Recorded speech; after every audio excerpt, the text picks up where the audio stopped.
Hello guys, तो polity fact channel में आप सभी का स्वागत है। मेरा नाम है सनी कुमार। तो गाइस हाजिर हूं एक नए टॉपिक के साथ जिसमें हम चर्चा करने वाले हैं भारत संघ और उसके राज्य क्षेत्र के बारे में। तो देखिए, सबसे पहले तो आप ये समझिए कि भारत संघ और राज्य क्षेत्र जो टाइटल जो मैंने लिखा है इसका मतलब क्या है। तो देखिए, जब 1947 में भारत देश आजाद हुआ था और आजादी के साथ साथ ही जब हमारे देश का संविधान का निर्माण हो रहा था, ठीक है, तो उस समय जो भारत के अंदर जो टोटल राज्य थे ना वो कितने थे। उस समय भारत के अंदर जो टोटल राज्य थे ना वो कितने थे, 17 राज्य, ठीक है। और संविधान निर्माता जो संविधान का निर्माण कर रहे थे वो बड़े ही दिव्य दृष्टि थे। वो फ्यूचर की भी सोचकर चलते थे कि हम जिस आयाम का निर्माण कर रहे हैं उस आयाम में किसी भी प्रकार की फ्यूचर में कोई भी दिक्कत नहीं आनी चाहिए। जिस संविधान का हम निर्माण कर रहे हैं उस संविधान में फ्यूचर में किसी प्रकार की कोई दिक्कत नहीं आनी चाहिए, ठीक है। इसी वजह से उस समय तो टोटल राज्य कितने थे, 17 राज्य थे। तो संविधान निर्माताओं ने सोचा कि यार आज तो 17 राज्य हैं, हम संविधान का निर्माण कर रहे हैं तो आज के टाइम में तो 17 राज्य हैं, लेकिन आने वाले फ्यूचर में 17 की जगह कितने भी राज्य हो सकते हैं। राज्यों में वृद्धि भी हो सकती है, किसी भी राज्य की सीमा में भी परिवर्तन करना पड़ सकता है, किसी भी राज्य के नाम में भी परिवर्तन करना पड़ सकता है, या फिर किसी भी राज्य का पुनर्गठन भी करना पड़ सकता है। तो ये परिवर्तन अगर करेंगे तो किस आधार पर हम करेंगे। बस संविधान के आर्टिकल 1, आर्टिकल 2, आर्टिकल 3 और आर्टिकल 4 यानी कि संविधान के आर्टिकल 1 से लेकर 4 तक जो शुरू के 4 आर्टिकल है ना, इन आर्टिकलों में हमारे भारतीय संविधान निर्माताओं ने यही बताया कि हम अगर किसी राज्य के नाम में परिवर्तन करेंगे, किसी राज्य की सीमा में परिवर्तन करेंगे या फिर किसी भी राज्य का गठन करेंगे, ठीक है, तो वो हम किस तरीके से कर सकते हैं। और साथ ही साथ इन आर्टिकलों में भारत के राज्य क्षेत्र को भी दर्शाया कि भारत के अंदर कौन कौन से एरिया शामिल होंगे और अगर किसी भारी प्रदेश को भारत के अंदर शामिल करना है तो किस तरीके से हम कर सकते हैं। ये संविधान के आर्टिकल 1 से लेकर 4 तक आपको बता देंगे, ठीक है। तो लेक्चर को पूरा देखना है अच्छी तरीके से। इन चारों आर्टिकलों के बारे में आज हम अच्छी तरीके से चर्चा करेंगे। और एक बात ध्यान रखना, इन चारों आर्टिकलों का जो उल्लेख मिलता है ना वो संविधान के भाग 1 में मिलता है, ठीक है। संविधान के टोटल भाग कितने हैं, 22 हैं, जिसमें से जो पहला भाग है ना उसी के अंदर भारत के राज्य क्षेत्र के चारों आर्टिकलों को दर्शाए गए हैं, ठीक है। और अगर मैं बात करूं भाग 2 की तो उसमें आप सभी को पता है आर्टिकल 5 से लेकर 11 तक जो हमारी सिटीजनशिप नागरिकता को बताते हैं। भाग 2 के अंदर आर्टिकल 5 से लेकर 11 तक आर्टिकल है, ठीक है, जो कि हमारी सिटीजनशिप यानी नागरिकता को बताते हैं कि भारत के कौन नागरिक बन सकते हैं और कौन नागरिक नहीं बन सकते। उसके बाद में भाग 3 की अगर मैं बात करूं, भाग 3 जो कि 12 से लेकर 35 तक जो हमारे फंडामेंटल राइट्स है ना, फंडामेंटल राइट्स यानी कि मौलिक अधिकार, उन मौलिक अधिकारों को बताते हैं संविधान का भाग 3 आर्टिकल 12 से लेकर 35 तक, ठीक है। अगर मैं भाग 4 की मैं बात करूं, ठीक है, जो कि 36 से लेकर 51 तक आर्टिकलों की बात करता है, जिसके अंतर्गत जो हमारे डीपीएसपी है ना, direct principle of state policy यानी कि हमारे नीति निर्देशक तत्व उनका उल्लेख मिलता है संविधान के भाग 4। तो हम इन्हीं भागों के बारे में भी चर्चा कर लेंगे आने वाले नेक्स्ट क्लासों के अंदर। लेकिन आज की इस क्लास में हम भाग 1 के अंतर्गत आने वाले ये जो 4 आर्टिकल है ना, आर्टिकल 1, 2, 3 और 4 जो कि भारत के राज्य क्षेत्र को दर्शाते हैं, इन्हीं आर्टिकलों की हम चर्चा करते हैं। तो देखिए संविधान का आर्टिकल 1 क्या कहता है। सबसे पहले इसे समझिए, संविधान का आर्टिकल 1 क्या कहता है। आर्टिकल 1 क्या कहता है, संविधान का आर्टिकल है, संविधान का आर्टिकल 1 ये कहता है कि भारत क्या होगा, राज्यों का संघ होगा, यानी कि यूनियन ऑफ स्टेट्स। ये लाइन लिखी हुई है संविधान के आर्टिकल 1 में। क्या लिखा हुआ है कि भारत राज्यों का संघ होगा, भारत राज्यों का संघ होगा, ठीक है। ये लाइन लिखी हुई है भारतीय संविधान के आर्टिकल 1 में, लिखा हुआ है यूनियन ऑफ स्टेट यानी कि भारत क्या होगा, राज्यों का संघ होगा, यानी कि भारत के अंदर जो आने वाले 28 राज्य है ना इनसे मिलकर के क्या बनेगा, हमारा भारत बनेगा, ठीक है। भारत के, और देखिए ये तो आज तो वर्तमान में 28 राज्य, आने वाले फ्यूचर में जितने भी राज्य होंगे उन राज्यों से मिलकर के क्या बनेगा, हमारा भारत बनेगा। ये हमें यूनियन ऑफ स्टेट से पता चलता है। तो संविधान के आर्टिकल 1 में यूनियन ऑफ स्टेट लिखा हुआ है, भारत क्या होगा, राज्यों का संघ होगा। उसके बाद में देखिए इस यूनियन शब्द पर मैं गौर करता हूं कि इस यूनियन का मतलब क्या है। तो ध्यान रखना, एक शब्द तो होता है फेडरेशन, एक शब्द तो होता है फेडरेशन, एक शब्द होता है फेडरेशन, इसका भी मतलब क्या होता है, संघ ही होता है। और एक है यूनियन, इसका भी मतलब क्या होता है, संघ ही होता है। दोनों का मतलब क्या होता है, संघ होता है। लेकिन आप मेरे से प्रश्न कर सकते हो कि सर अगर दोनों का मतलब संघ होता है तो हमने यूनियन ऑफ स्टेट ही क्यों लिखा, यूनियन ऑफ स्टेट ही क्यों लिखा। भाई संविधान के आर्टिकल दोनों शब्दों का भी तो प्रावधान, आर्टिकल 1 में दोनों शब्दों का भी तो प्रावधान हो सकता था। तो हमने फेडरेशन शब्द का उल्लेख क्यों नहीं किया, हमने यूनियन शब्द का ही प्रयोग क्यों किया। तो ध्यान रखना, दोनों का मतलब तो संघ होता है, लेकिन एक अलग टाइप का संघ है, दूसरा अलग टाइप का संघ है। ये जो यूनियन है ना, यूनियन का मतलब होता है एक ऐसा संघ जो कभी भी अलग नहीं हो सकता, एक ऐसा संघ जो कभी भी अलग नहीं हो सकता।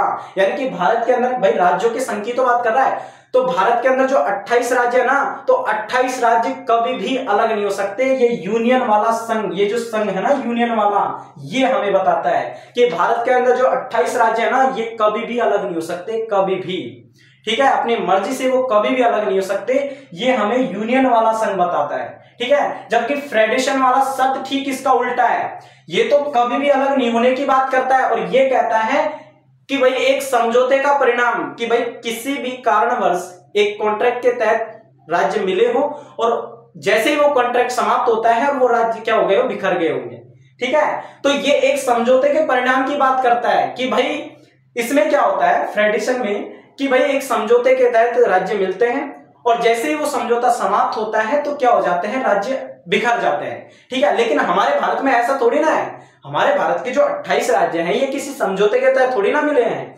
हमारे भारत के जो 28 राज्य हैं ये कोई समझौते का परिणाम नहीं है, ये तो शुरू से ही एक है। भारत को अखंड भारत बताते हैं ये, ठीक है, भारत को एकजुट रखने का वो करते हैं, प्रयास करते हैं। तो सिंपली यूनियन शब्द का प्रयोग हमने इसलिए किया है क्योंकि भारत एक अखंड भारत है और ये कभी भी अलग नहीं हो सकता। भारत के अंदर जो आने वाले जितने भी राज्य है ना, 28 राज्य, ये कभी भी अलग नहीं हो सकते, इसलिए हमने यूनियन शब्द का प्रयोग किया है, ना कि फेडरेशन, ठीक है। तो दोनों का मतलब संघ होता है, लेकिन वो एक अलग टाइप का संघ है, ये एक अलग टाइप का संघ है, इसलिए हमने भारतीय संविधान के आर्टिकल 1 में यूनियन ऑफ स्टेट का प्रयोग किया है, ना कि फेडरेशन ऑफ स्टेट का, ठीक है। तो ये है आर्टिकल 1। उसके बाद देखिए आर्टिकल 1 में और क्या लिखा हुआ है। तो देखिए आर्टिकल 1 में भारत को दो नामों से पुकारा गया है। कौन से नाम, पहला है भारत और इंडिया, ध्यान रखना है, भारत और इंडिया, इन दोनों नामों का उल्लेख भारतीय संविधान के आर्टिकल 1 में मिलता है। इस चीज को भी ध्यान रखना, आर्टिकल 1 में भारत के लिए भारत शब्द का भी उल्लेख है और इंडिया शब्द का भी उल्लेख है, दोनों नामों का उल्लेख संविधान के आर्टिकल 1 में मिलता है, ठीक है। ऐसा नहीं है कि संविधान के आर्टिकल 1 में सिर्फ भारत का उल्लेख है या फिर सिर्फ इंडिया का उल्लेख है, दोनों नामों का उल्लेख मिलता है। जो लाइन लिखी हुई है ना संविधान के आर्टिकल 1 में लिखी हुई है, इंडिया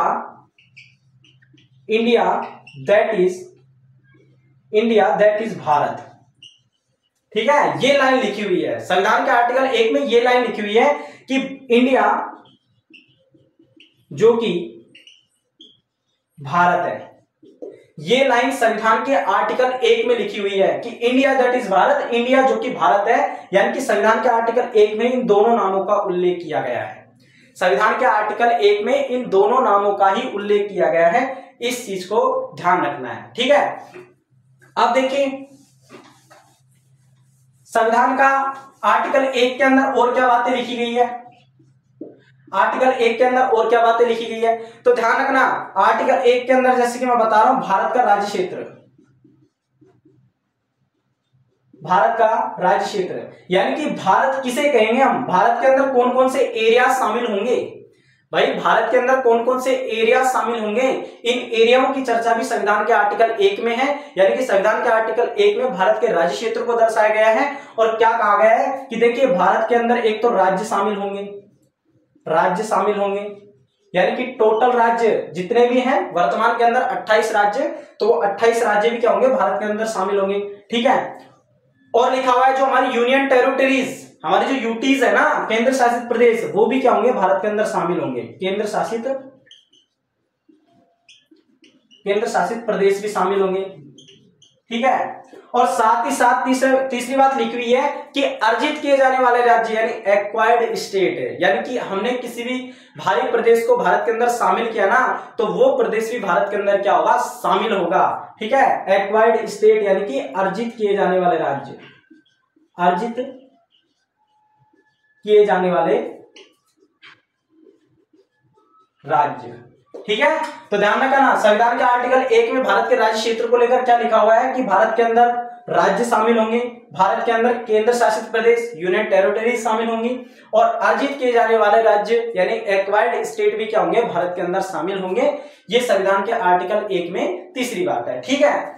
अब देखिए, ये तो बातें हो गई आर्टिकल 1 की। आर्टिकल 1 में हमने क्या देखा, आर्टिकल 1 में हमने देखा कि भारत को यूनियन ऑफ स्टेट कहा गया है, ठीक है, यानी राज्यों का संघ कहा गया है। उसके बाद में हमने देखा कि यूनियन क्यों कहा गया है, क्या कारण है इसका यूनियन कहने का, क्योंकि फेडरेशन का मतलब भी संघ था, यूनियन का मतलब भी संघ था, दोनों के बीच मैंने आपको अंतर बताया, ठीक है। और हमने यूनियन शब्द का ही प्रयोग क्यों किया, इसका भी मैंने आपको बताया। उसके बाद में हमने देखा कि भारत के लिए भारत और इंडिया दोनों नामों का उल्लेख संविधान के आर्टिकल 1 में बताया गया है, ठीक है। उसके बाद में हमने भारत के राज्य क्षेत्र को भी देख लिया कि राज्य शामिल होंगे भारत के अंदर टोटल, और केंद्र शासित प्रदेश जो वर्तमान में 8 केंद्र शासित प्रदेश है, तो वो भी भारत के अंदर शामिल हैं। और अर्जित किए जाने वाले राज्य यानी एक्वायर्ड स्टेट, किसी भारी प्रदेश को भारत के अंदर हम शामिल करते हैं, तो वो भी संविधान के आर्टिकल 1 हमें ये बताता है कि वो भी भारत के राज्य क्षेत्र में शामिल होंगे, ठीक है। ये है संविधान का आर्टिकल 1। अब देखिए आर्टिकल 2 क्या कहता है। आर्टिकल 2 ये कहता है कि भाई किसी भी भारी प्रदेश को भारत के अंदर हमें शामिल करना है। आर्टिकल 2 बता रहा हूं मैं कि किसी भी भारी प्रदेश को यानी किसी भी दूसरे देश के किसी भी छोटे पार्ट को हमें भारत के अंदर लेना है, भारत के अंदर शामिल करना है, तो ऐसी स्थिति में संसद कानून बनाकर उस भारी प्रदेश को भारत के अंदर शामिल कर सकती है। ये संविधान का आर्टिकल 2 कहता है। क्या कहता है कि किसी भी भारी प्रदेश को भारत के अंदर शामिल करना है तो संसद इस संदर्भ में कानून बनाकर क्या कर सकती है, उस भारी प्रदेश को भारत के अंदर शामिल कर सकती है, ठीक है। क्या लिखी हुई है कि किसी भी भारी प्रदेश को भारत के अंदर शामिल करना है तो संसद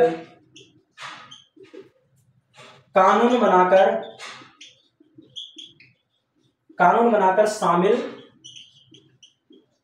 कर सकती है, ठीक है।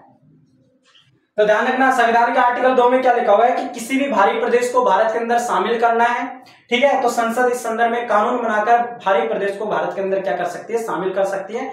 यानी कि शामिल करने का जो अधिकार है ना, वो किसे दिया गया है, संसद को दिया गया है कि संसद इस संदर्भ में क्या बनाएगी, कानून बनाएगी और किसी भी भारी प्रदेश को भारत के अंदर शामिल कर लेगी, ठीक है। ये है संविधान का आर्टिकल 2। अब देखिए आर्टिकल 3 क्या कहता है। आर्टिकल 3 क्या कहता है, आर्टिकल 3 देखिए, जैसे कि मान लो ये भारत है हमारा, ये मान लो ये भारत है, मान लो ये भारत है हमारा,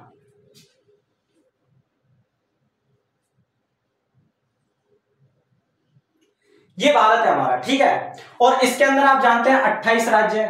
अब मैं आपको बता रहा हूं आर्टिकल 3 क्या कह रहा है, ठीक है। ये मान लो भारत के अंदर 28 राज्य है, ठीक है। ये मान लो भारत के अंदर टोटल मान लो 28 राज्य हो गए, ठीक है। अब मान लो जैसे कि मैंने कहा था शुरुआत में कि भाई जिस समय देश का संविधान बना था, देश आजाद हुआ था, उस समय जो भारत के अंदर जो टोटल राज्य थे लगभग 17 राज्य थे, ठीक है। अब 17 राज्य उस समय थे और आज के टाइम पे 28 राज्य हैं, ठीक है। कितने राज्य बढ़े, 11 राज्य बढ़ गए, ठीक है। तो हमने जो 11 राज्य बढ़ाए ना, यानी कि जो हमने राज्यों का पुनर्गठन किया, वो पुनर्गठन करने का भी अधिकार किसको है, संसद को है। ये आर्टिकल 3 हमें बताता है। ये आर्टिकल 3 हमें ये बताता है कि कैसे। देखिए आर्टिकल 3 अगर मैं सीधी भाषा में कहूं तो क्या कहता है, आर्टिकल 3 ये कहता है कि मान लो किसी भी राज्य का पुनर्गठन करना हो, किसी भी राज्य की सीमा में परिवर्तन करना हो, किसी भी राज्य के नाम में परिवर्तन करना हो, यानी कि भारत के अंदर जो 28 राज्य है ना, इन राज्यों के नाम में परिवर्तन, सीमा में परिवर्तन, इन राज्यों का पुनर्गठन करना हो, तो संसद इस संदर्भ में कानून बनाकर क्या कर सकती है, परिवर्तन कर सकती है। ये संविधान का आर्टिकल 3 हमें बताता है। क्या कहता है कि भाई देखिए, क्योंकि आर्टिकल 2 में तो हमने ये देखा था कि भाई किसी भी बाहरी प्रदेश को भारत के अंदर शामिल करना हो, लेकिन आर्टिकल 3 तो भारत के अंदर जो आने वाले जो 28 राज्य है ना, उन्हीं में परिवर्तनों की बात करता है। कहता है कि देखिए, किसी भी राज्य के नाम में परिवर्तन, किसी भी राज्य के नाम में परिवर्तन, ठीक है, किसी भी राज्य की सीमा में परिवर्तन, सीमा में परिवर्तन, ठीक है, किसी भी राज्य का पुनर्गठन, किसी राज्य का पुनर्गठन करना।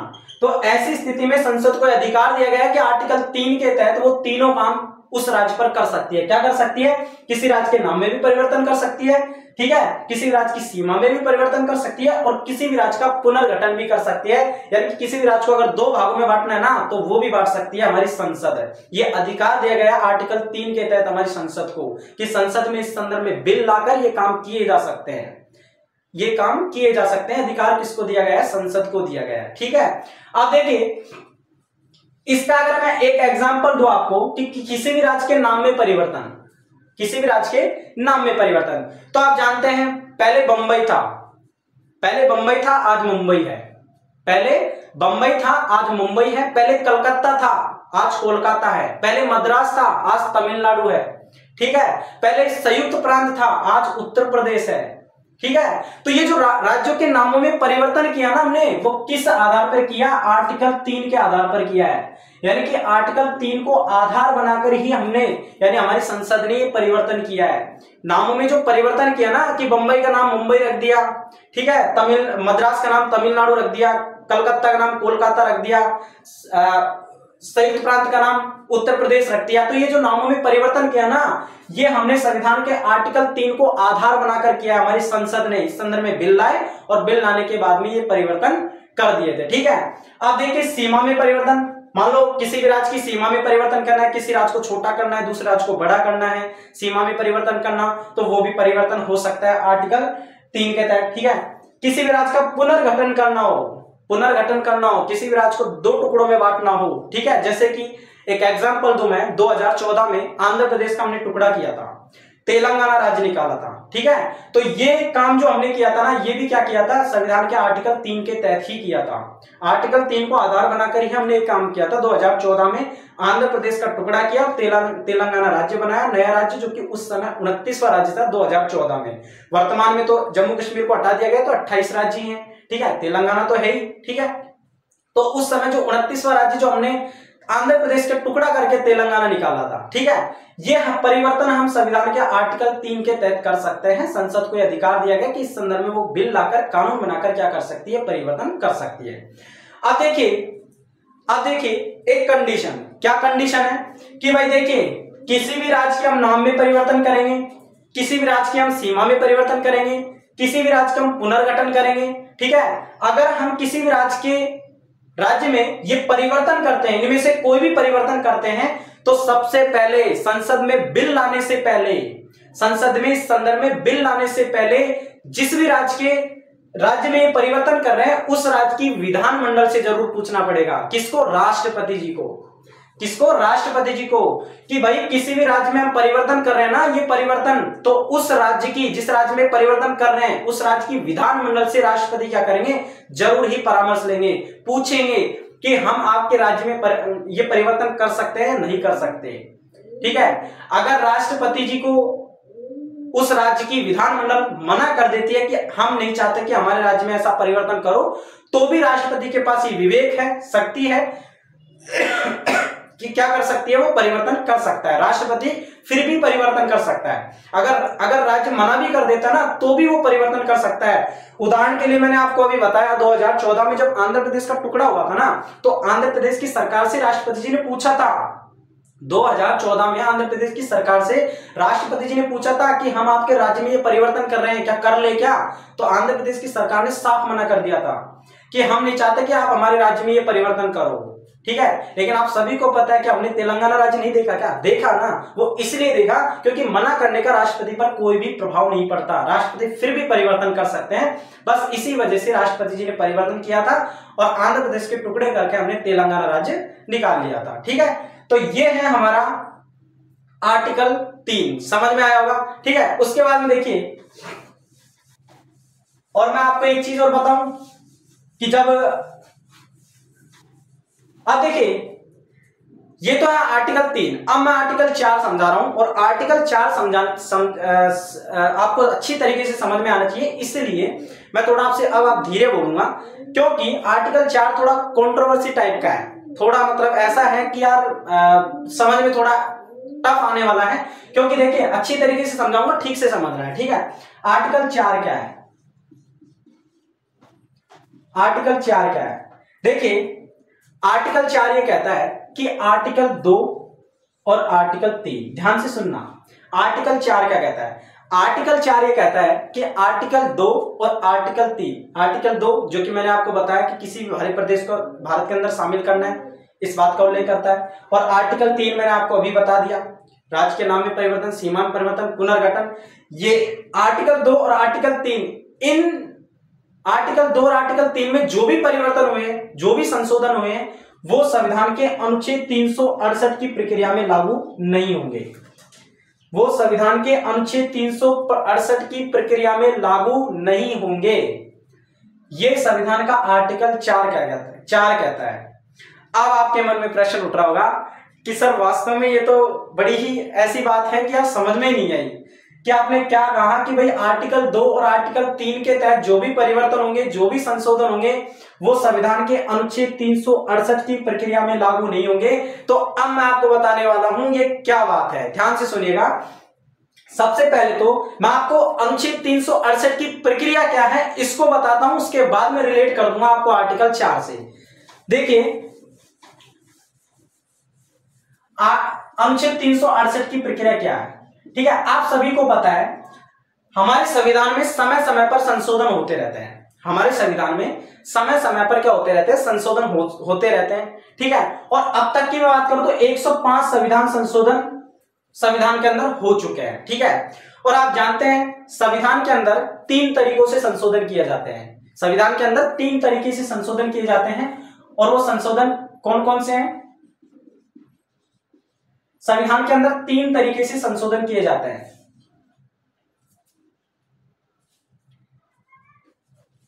ठीक है। संविधान के अंदर 3 तरीके से संशोधन किया जाता है। एक है साधारण बहुमत, एक है साधारण बहुमत, ठीक है। दूसरा है विशेष बहुमत। अब आपको लग रहा होगा कि सर ये क्या लिखाने लग गया, लेकिन आपको समझाऊंगा अच्छी तरीके से। विशेष बहुमत, तीसरा है विशेष बहुमत, विशेष बहुमत प्लस आधे राज्यों का अनुमोदन, ठीक है। ये भाई हमारे संविधान में संशोधन करने की 3 प्रक्रियाएं हैं। क्या है? एक है साधारण बहुमत यानी कि सिंपल मेजोरिटी, एक है विशेष बहुमत special majority, special majority and ratification from the half of the state, यानी कि विशेष बहुमत प्लस आधे राज्यों का अनुमोदन। ये हमारे संविधान में 3 तरीके से संविधान के अंदर संशोधन किए जाते हैं। इन 3 प्रक्रियाओं से संविधान के अंदर संशोधन किए जाते हैं, ठीक है। अब देखिए मैंने आपसे कहा कि भाई आर्टिकल 2 और आर्टिकल 3 में जो भी संविधान संशोधन किए गए हैं, आर्टिकल 2 और आर्टिकल 3 में जो भी परिवर्तन किए गए हैं, जो भी संशोधन किए गए हैं, वो अनुच्छेद 368 की प्रक्रिया में लागू नहीं होंगे। तो आप देखिए ये जो 2 प्रक्रिया है ना भाई हमारे संविधान में, ये 3 तरीके से संशोधन किए जाते हैं। पहला साधारण बहुमत, दूसरा विशेष बहुमत, तीसरा विशेष बहुमत प्लस आधे राज्यों का अनुमोदन, ठीक है, ठीक है। तो मैंने कहा कि अनुच्छेद 2 और 3 में जो भी परिवर्तन हुए हैं वो 368 की प्रक्रिया में लागू नहीं होंगे। तो बस ये जो अनुच्छेद 368 है ना, ये जो 368 है ये इसकी जो प्रक्रिया है ना, वो ये 2 प्रक्रिया है। कौन सी? एक तो विशेष बहुमत और विशेष बहुमत प्लस आधे राज्यों का अनुमोदन, यानी कि जो भी हमारे भारत देश के अंदर जो संविधान में संशोधन किए जाते हैं ना, उस संविधान संशोधन, अगर कोई संविधान संशोधन ऐसा है जो विशेष बहुमत यानी संसद के विशेष बहुमत और संसद के विशेष बहुमत प्लस आधे राज्यों के अनुमोदन से वो संशोधन हुआ है, तो ऐसी स्थिति में 368 की प्रक्रिया के तहत वो संशोधन माना जाएगा, क्योंकि अनुच्छेद 368 की प्रक्रिया में ही इन दोनों प्रक्रियाओं का उल्लेख मिलता है कि भाई जो भी संविधान संशोधन होंगे ना, जो इन प्रक्रियाओं से होंगे, एक तो विशेष बहुमत यानी कि special majority and ratification from the half of the state, इन दोनों प्रक्रियाओं से जो संशोधन होंगे ना वही 368 की प्रक्रिया में लागू होंगे। अब 368 की प्रक्रिया में इन दोनों प्रक्रियाओं का उल्लेख है, जो हमारे संविधान संशोधन की दो प्रक्रिया ना उनका उल्लेख हमारे 368 की प्रक्रिया में है। ठीक है, संविधान का अनुच्छेद 368 संविधान में संशोधन की दोनों प्रक्रियाओं को बताता है। ठीक है, और अब देखिए इन दो प्रक्रियाओं से जो भी संविधान में संशोधन होते हैं ना वही संविधान संशोधन की गिनती में काउंट किए जाते हैं। इस चीज को ध्यान रखना, जो भी संविधान में संशोधन इन दो प्रक्रियाओं से होते हैं, पहला विशेष बहुमत, दूसरा विशेष बहुमत प्लस आधे राज्यों का अनुमोदन, ठीक है, उन्हीं को संविधान संशोधन की गिनती में काउंट किया जाएगा। मैंने बताया ना आपको अब तक 105 संविधान संशोधन हो चुके हैं संविधान के अंदर, तो ये जो 105 संविधान संशोधन हुए ना वो इन दो प्रक्रियाओं से उठे हुए हैं, अर्थात यानी कि हमारे 368 की प्रक्रिया के तहत ये दोनों संविधान संशोधन हुए हैं। ठीक है, क्योंकि अनुच्छेद 368 की प्रक्रिया में ही इन दोनों प्रक्रियाओं का उल्लेख है। ठीक है, तो इन दोनों प्रक्रियाओं से ही क्या हुए हैं, हमारे 105 संविधान संशोधन हुए हैं। ठीक है, अब मैं आता हूं संविधान के आर्टिकल 4 पर। क्या कह रहा था, आर्टिकल 4 ये कहता है कि आर्टिकल 2 और आर्टिकल 3 में जो भी परिवर्तन हुए ना वो संविधान के अनुच्छेद 368 की प्रक्रिया में लागू नहीं होंगे। इसका साफ मतलब है कि वो जो संविधान में जो परिवर्तन हम करते हैं ना आर्टिकल 2 और आर्टिकल 3 के तहत राज्यों के नामों में, सीमा में, गठन में, ठीक है, वो अनुच्छेद 368 की प्रक्रिया के तहत नहीं होते, अर्थात विशेष बहुमत और विशेष बहुमत प्लस आधे राज्यों के अनुमोदन से नहीं होते। वो जो होते हैं ना वो साधारण बहुमत से होते हैं, सिंपल मेजोरिटी से होते हैं। ध्यान रखना है, वो जो संशोधन होता है ना, मान लो किसी भी राज्य के नाम में परिवर्तन करना हो, किसी राज्य की सीमा में परिवर्तन करना हो, किसी भी राज्य का पुनर्गठन करना हो, किसी भी भारी प्रदेश को भारत के अंदर शामिल करना हो, तो ये जो आर्टिकल 2 और आर्टिकल 3 में जो परिवर्तन हुए ना वो अनुच्छेद 368 की दो प्रक्रियाओं के तहत नहीं हुए हैं, बल्कि वो जो परिवर्तन हुए ना वो साधारण बहुमत यानी सिंपल मेजोरिटी से हुए हैं। वो परिवर्तन सिंपल मेजोरिटी से हुए, इस चीज को भी ध्यान रखना है। ठीक है, तो ये है हमारी अनुच्छेद 368 की प्रक्रिया। जो मैंने आर्टिकल 4 बताया ना वो आर्टिकल यही कहता है कि भाई देखो आर्टिकल 2 और आर्टिकल 3 में जो भी परिवर्तन किए हो ना अब वो अनुच्छेद 368 की प्रक्रिया में लागू नहीं होगा। अनुच्छेद 368 की प्रक्रिया क्या है कि विशेष बहुमत प्लस आधे राज्यों का अनुमोदन, यानी कि इन दो प्रक्रियाओं के तहत नहीं होगा। अनुच्छेद 2 और अनुच्छेद 3 में परिवर्तन इन दो प्रक्रियाओं के तहत नहीं होगा। वो जो परिवर्तन होंगे ना वो इस साधारण बहुमत से होंगे। ठीक है, और ध्यान रखना साधारण बहुमत से जो भी संविधान के अंदर संशोधन होते हैं ना, साधारण बहुमत से जो भी संविधान के अंदर संशोधन होते हैं ना वो संविधान संशोधन की गिनती में काउंट नहीं किए जाते हैं। वो संविधान संशोधन की गिनती में काउंट नहीं किए जाते हैं। ठीक है, केवल और केवल 368 की प्रक्रिया के तहत आने वाले जो विशेष बहुमत और विशेष बहुमत प्लस आधे राज्यों का अनुमोदन, इन दो प्रक्रियाओं से जो संशोधन होते हैं ना वही संविधान संशोधन की गिनती में काउंट होते हैं, जो कि 105 संविधान संशोधन आज तक यानी वर्तमान तक हो चुके हैं। तो ध्यान रखना, इस चीज को ध्यान रखना कि अगर हमें राज्य के नाम में परिवर्तन, सीमा में परिवर्तन, किसी भी राज्य का पुनर्गठन करना है, किसी भी भारत प्रदेश को भारत के अंदर शामिल करना है, तो वो साधारण बहुमत से होते हैं जो कि संविधान संशोधन की गिनती में काउंट नहीं होते हैं। ठीक है, फिर आपके मन में प्रश्न उठेगा कि फिर संविधान का आर्टिकल 2A क्या है। अगर आपने थोड़ी भी पॉलिटी पढ़ी है, अगर आप पॉलिटी में इंटरेस्ट रखते हैं और आपने पॉलिटी पढ़ी है तो आपको संविधान का आर्टिकल 2A और याद आता होगा कि आर्टिकल 2A क्या है, तो उसकी भी हम चर्चा करते हैं। क्योंकि जिस हिसाब से मैंने आपको ये कॉन्सेप्ट बताया ना तो उस हिसाब से आपके मन में अनुच्छेद 2A भी आएगा, मुझे पता है। क्योंकि अनुच्छेद 2A क्या है इसको समझते हैं कि अनुच्छेद 2A क्या है। देखिए संविधान का आर्टिकल 2A क्या है। आर्टिकल 2A तो ध्यान रखना इंदिरा गांधी जी की सरकार के द्वारा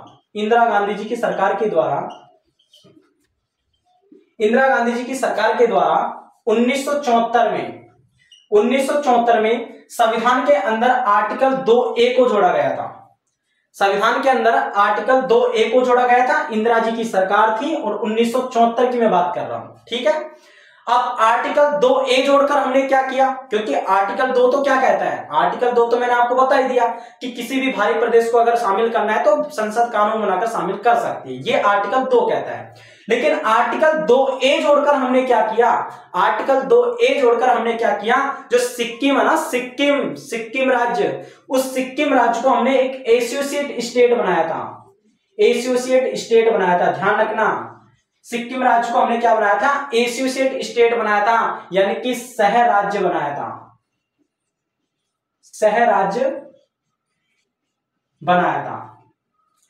क्या लिखा हुआ है आर्टिकल 2A के अंदर, हमने सिक्किम राज्य को क्या बनाया था, सह राज्य बनाया था, एसोसिएट स्टेट बनाया था। फिर आप कहोगे कि एसोसिएट स्टेट का मतलब क्या है, तो एसोसिएट स्टेट का मतलब यह है कि मान लो ऐसा राज्य जिसके आंतरिक मामलों में हम कोई भी हस्तक्षेप नहीं कर सकते, ऐसा राज्य जिसके आंतरिक मामलों में हम हस्तक्षेप नहीं कर सकते, केवल और केवल भारी मामलों में ही हस्तक्षेप कर सकते हैं, उसे कहते हैं हम एसोसिएट स्टेट यानी कि सह राज्य। ठीक है, फिर आप कहोगे कि सर, और देखिए ये जो हमने काम किया था ना आर्टिकल 2A जोड़कर, जिस संविधान संशोधन के तहत हमने जोड़ा था, ये था 35वां संविधान संशोधन, 35वां संविधान संशोधन, ध्यान रखना, अनुच्छेद 2A को हमने 35वां संविधान संशोधन के तहत जोड़ा था। आपके मन में प्रश्न उठेगा कि सर एक बात बताइए, एक समय तो आपने कहा कि भाई आर्टिकल 2 में जो भी परिवर्तन होते हैं, यानी कि किसी भी भारी प्रदेश को हम शामिल करते हैं, तो वो संविधान संशोधन की गिनती में काउंट नहीं होते हैं, क्योंकि आपने कहा कि आर्टिकल 2 और आर्टिकल 3 में जो भी परिवर्तन, जो भी संशोधन होते हैं ना, वो साधारण बहुमत से होते हैं, वो अनुच्छेद 368 की प्रक्रिया के तहत नहीं होते हैं, वो साधारण बहुमत से होते हैं, वो कभी भी संविधान संशोधन की गिनती में काउंट नहीं किए जाते। ठीक है, और आपने उदाहरण भी दे दिए कि भाई ठीक है, राज्य के नाम में परिवर्तन, राज्य की सीमा में परिवर्तन, किसी भारी प्रदेश को भारत के अंदर शामिल करना है तो उसमें कोई भी संविधान संशोधन नहीं होगा, क्योंकि वो साधारण बहुमत से होते हैं। ठीक है, आर्टिकल 2 और आर्टिकल 3 के तहत होते हैं। ठीक है, फिर आप कहोगे कि फिर आपने ये 35वां संविधान संशोधन कैसे कर दिया, जिसमें सिक्किम को आपने सह राज्य बना दिया। भाई आपने कहा कि किसी भी राज्य को, हमें भारी प्रदेश को अगर शामिल करना है तो हम संविधान में संशोधन की गिनती में उसको काउंट नहीं करेंगे, क्योंकि वो साधारण बहुमत से होते हैं। फिर आपने अनुच्छेद 2A जोड़कर एसोसिएट स्टेट कैसे बना दिया, उसे सह राज्य कैसे बना दिया।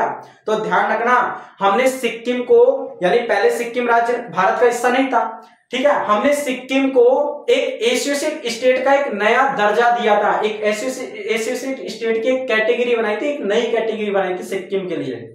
सिक्किम के लिए एसोसिएट स्टेट की एक नई कैटेगरी बनाई थी, हमने सिक्किम को राज्य नहीं बनाया था, ध्यान रखना, हमने सिक्किम को राज्य नहीं बनाया था, एक एसोसिएट स्टेट यानी सह राज्य की एक नई कैटेगरी बनाई थी आर्टिकल 2A में। आर्टिकल 2A जोड़कर 35वां संविधान संशोधन हमने इसीलिए किया था, इसीलिए हमने 35वां संविधान, अगर हम सिक्किम को राज्य बनाते ना तो वो तो साधारण बहुमत से होता और उसमें हमें 35वां संविधान संशोधन करने की जरूरत ही नहीं थी, लेकिन हमने राज्य थोड़ी ना बनाया था उसे, हमने एक एसोसिएट स्टेट की एक नई कैटेगरी बनाई थी, और उस एसोसिएट स्टेट की एक नई कैटेगरी बनाने के लिए ही हमने संविधान के अंदर 35वां संविधान संशोधन किया था।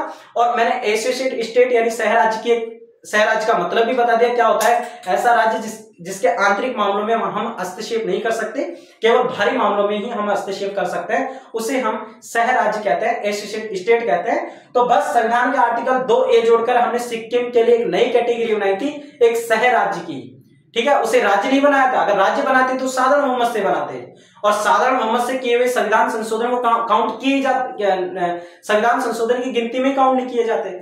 ठीक है, तो हमने एक नई कैटेगरी बनाने के लिए संविधान के अंदर 35वां संविधान संशोधन किया था।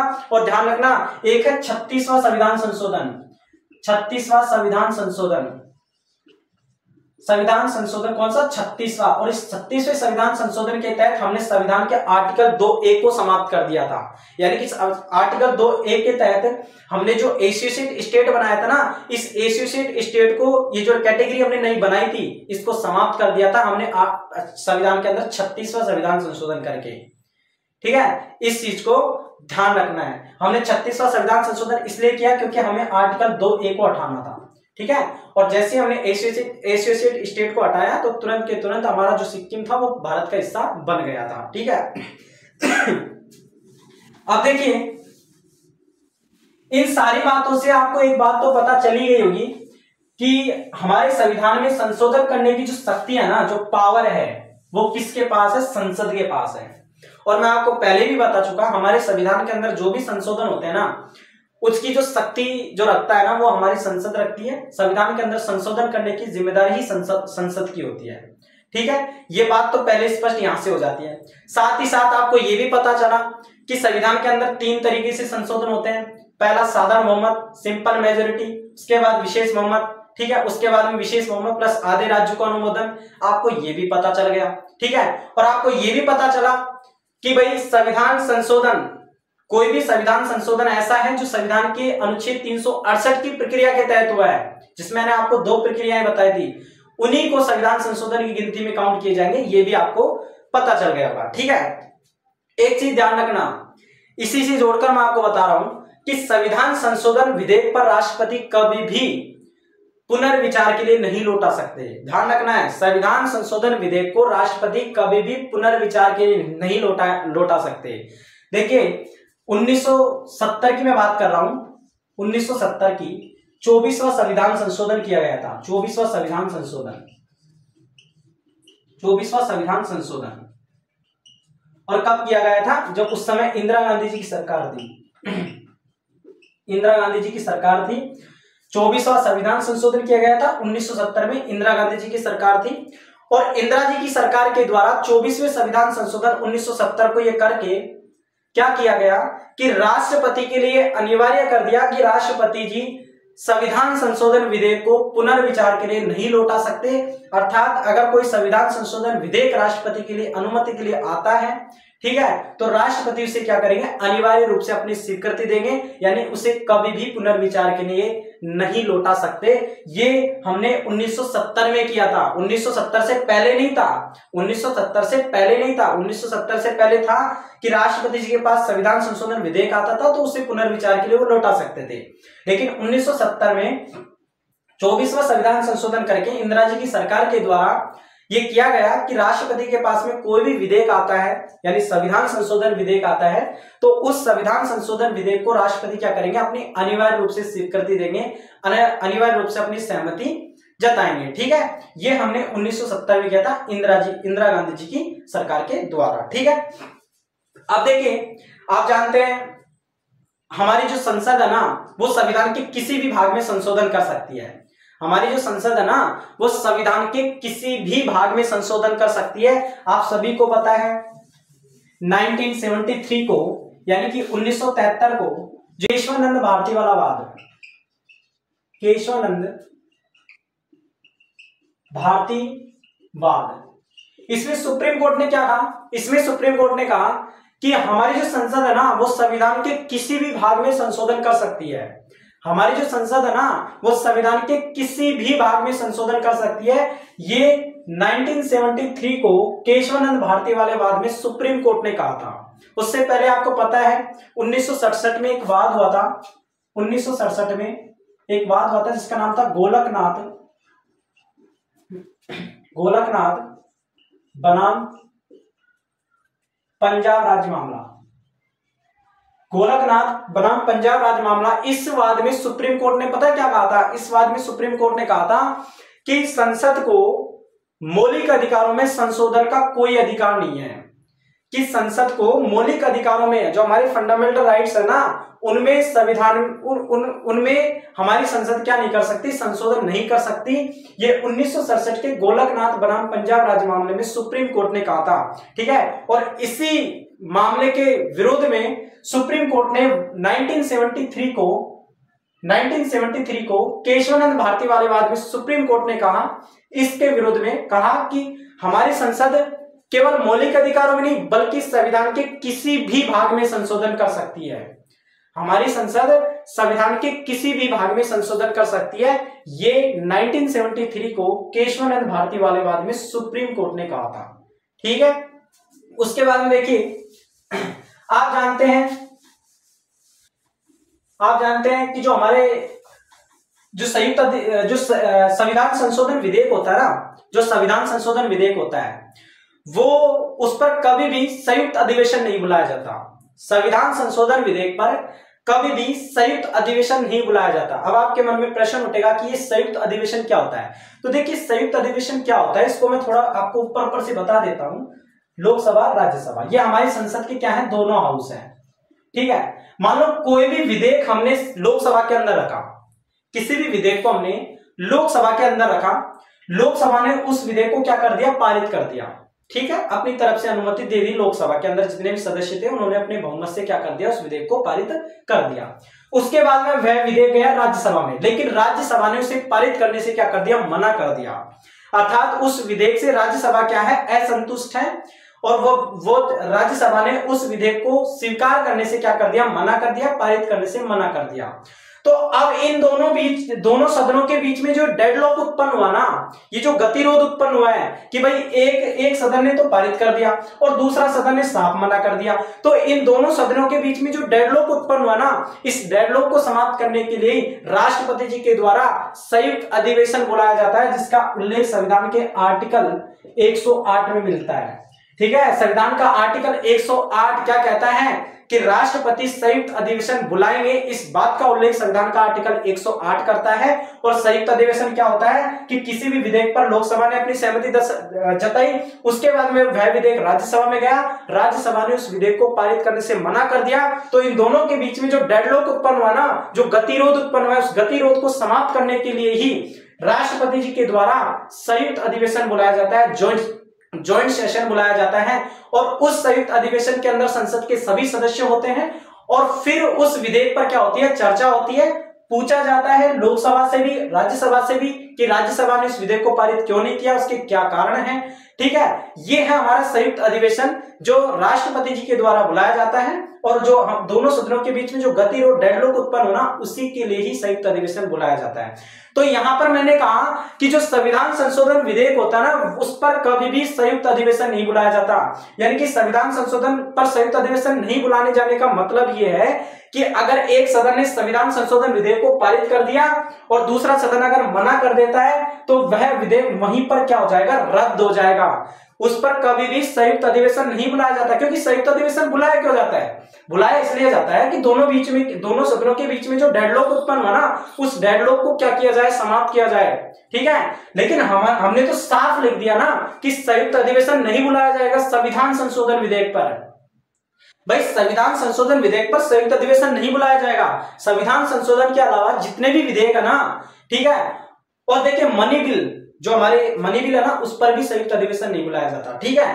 तो इन विधेयकों के अलावा जितने भी विधेयक संसद में चलते हैं, उन विधेयकों पर संयुक्त अधिवेशन बुलाया जाता है, लेकिन संविधान संशोधन विधेयक पर कभी भी संयुक्त अधिवेशन नहीं बुलाया जाता है। अगर एक सदन ने पारित कर दिया, दूसरा सदन मना कर देता है, तो साफ वह विधेयक क्या हो जाता है, वहीं पर रद्द हो जाता है।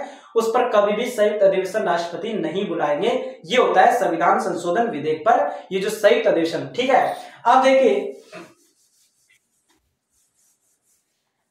देखिए एक आप सभी को पता है कि जो मनी बिल को छोड़कर, जो हमारा धन विधेयक होता है ना, धन विधेयक को छोड़कर किसी भी विधेयक को संसद के किसी भी सदन में पहले रखा जा सकता है। मैंने कहा कि धन विधेयक को छोड़कर जो हमारे मनी बिल होते हैं ना, जो पैसों से रिलेटेड जो बिल होते हैं, उनको छोड़कर संविधान के किसी भी सदन में, संसद के किसी भी सदन में किसी भी विधेयक को रखा जा सकता है पहले, ठीक है। मान लो ये है लोकसभा और ये है राज्यसभा, ठीक है। अब मनी बिल है तो सबसे पहले राष्ट्रपति की अनुमति पर सबसे पहले मनी बिल कहां पर रखा जाता है, लोकसभा में रखा जाता है। राष्ट्रपति की अनुमति पर सबसे पहले मनी बिल हमेशा क्या रखा, किस सदन में रखा जाएगा, लोकसभा में रखा जाएगा। राज्यसभा में पहले मनी बिल नहीं रखा जा सकता। राष्ट्रपति जी की अनुमति पर पहले मनी बिल कहां पर रखा जाएगा, लोकसभा में रखा जाएगा। और मनी बिल के अलावा जितने भी बिल है ना, उनको हम संसद के किसी भी सदन में पहले रख सकते हैं, लेकिन जो मनी बिल होता है ना, उसको राष्ट्रपति की अनुमति पर केवल और केवल लोकसभा में ही पहले रखा जाएगा। यानी कि उसकी जो स्टेज फर्स्ट होगी ना, वो लोकसभा होगी, इसके बाद में वो राज्यसभा के पास जाएगा। अब आपके मन में प्रश्न उठेगा कि सर लोकसभा में ही क्यों रखा जाता है। तो आप सभी को पता है, लोकसभा को लोगों की सभा कहा जाता है, लोकसभा को भावनाओं की सभा कहा जाता है, ठीक है, जनता की सभा कहा जाता है, ठीक है। तो कहीं ना कहीं भाई मैंने कहा कि लोकसभा के अंदर धन विधेयक सबसे पहले रखा जाता है, और आप जानते हैं धन विधेयक होता क्या है। धन विधेयक के माध्यम से एक दो काम हो सकते हैं। क्या हो सकते हैं? या तो सरकार क्या करती है, जनता में टैक्स लगाना चाहती है, या फिर लगे हुए टैक्सों को हटाना चाहती है। भाई धन विधेयक से हमें यही तो काम कर सकते हैं ना, ठीक है। यानी कि जो पैसों से रिलेटेड जो विधेयक होते हैं ना, उसे हम धन विधेयक कहते हैं। और धन विधेयक के माध्यम से सरकार यही कर सकती है कि भाई या तो लगे हुए पैसों को हटा सकती है, कोई टैक्स है तो उसको हटा सकती है, कोई टैक्स को लागू करना है तो वो कर सकती है, ठीक है। टैक्स को बढ़ाना है, घटाना है, ये सारे काम धन विधेयक के माध्यम से होते हैं।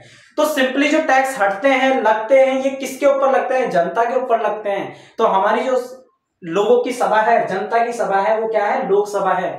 तो सिंपली जनता को पहले पूछा जाना चाहिए, इसीलिए राष्ट्रपति के अनुमति पर धन विधेयक लोकसभा में पहले रखा जाता है, क्योंकि धन विधेयक जो होता है वो पैसों से रिलेटेड होता है, और पैसों से सबसे ज्यादा जो प्रभावित होती है वो जनता होती है, ठीक है।